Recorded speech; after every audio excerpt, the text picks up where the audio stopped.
Joining us now, MSNBC senior Capitol Hill correspondent Ali Vitale, Washington Post congressional reporter Mariana Sotomayor, and former Democratic congressman from New York, Joseph Crowley, who's been to this rodeo before. Thank you all for being here.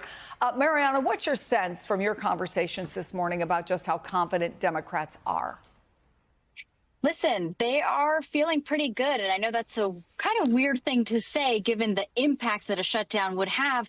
But it is really striking because they are feeling very united. We know from just a couple of months ago in March, House Democrats, all except for one, voted against a Republican bill to fund the government. And then we saw a lot of distrust with Senate Minority Leader Chuck Schumer when he and several Senate Democrats voted with Republicans in the Senate to keep the government open.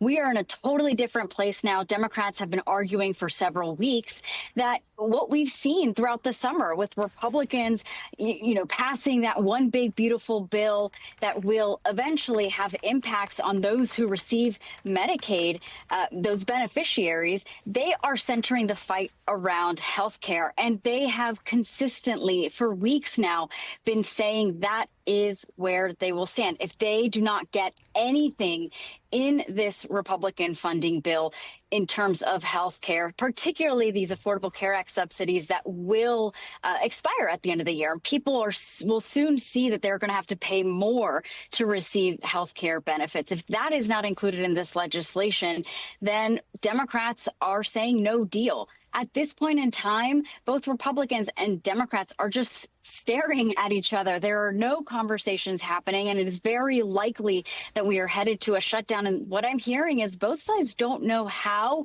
or when this ends. Yeah, a lot of talking, not necessarily to each other. And we were showing you just a short time ago that they were on the floor of the House. But this is the slate we get now. They've adjourned until 3:30 on Friday, October 3rd. Ali, what's going on with that? And take us through the sticking points that got us to that slate.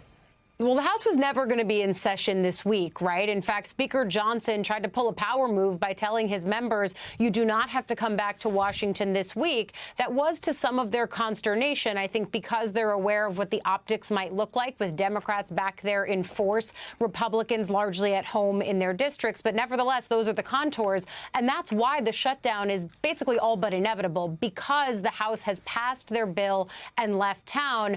And if the Senate were to make any changes to a bill that suddenly got 60 votes, which I don't know what that bill is because it's definitely not the one they're considering today, then the House would still have to take that up and they wouldn't have enough time to make it back to town before the midnight deadline tonight. And so that's why things are the way they are. What we didn't see on the floor, because it happened, frankly, so quickly, was Democrats asking to be recognized so that they could put forward their version of a shutdown bill, which is the funding mechanism that keeps the government open until mid-November, with all of their health care priorities attached.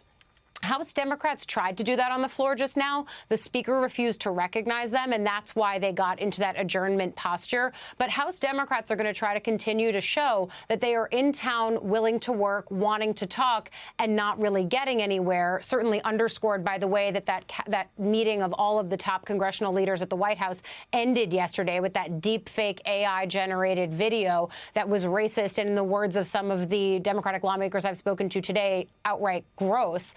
But I think that means, once again, all eyes are on the Senate. And the dynamics there are very much as Mariana explained. The majority of the Democratic caucus has looked at polling from outside groups. They've heard the pressure campaign from grassroots as well as their voters saying, we just want you to fight. And they feel confident that they're going to be able to do that. Again, I do think the open question here, and this was also the question that Schumer was asking and never found an answer to, frankly, back in March when he provided the Democratic votes to Republicans to keep the government open then, is how do you get out of a shutdown once you are in one? And they still haven't answered that question here, but it is still true that we're barreling towards a shutdown anyway. Yeah, Congressman, by the way, it's good to have you here in person. That is the $6 million question, right? And you've gone through, what, a couple of shutdowns at least? Quite a few, several. Several. All right. And you were involved in negotiations because you were part of the House leadership. What would typically be going on right now, and given the parameters that were laid out by Ali just now, where do you see this going? Well, I think there's some degree of political malpractice that's taken place. The fact that Republicans in the House are not physically in Washington on the eve of a shutdown, it shows that they're not prepared to even negotiate or even to have a conversation with Democrats. And certainly, if you need to pass something and you need Democrats in the Senate to do so, you should be working with them and compromising with them to secure their votes. The president called a meeting last week. He then canceled it abruptly. It was supposed to be last Thursday. Calls it for yesterday, and then it becomes a joke.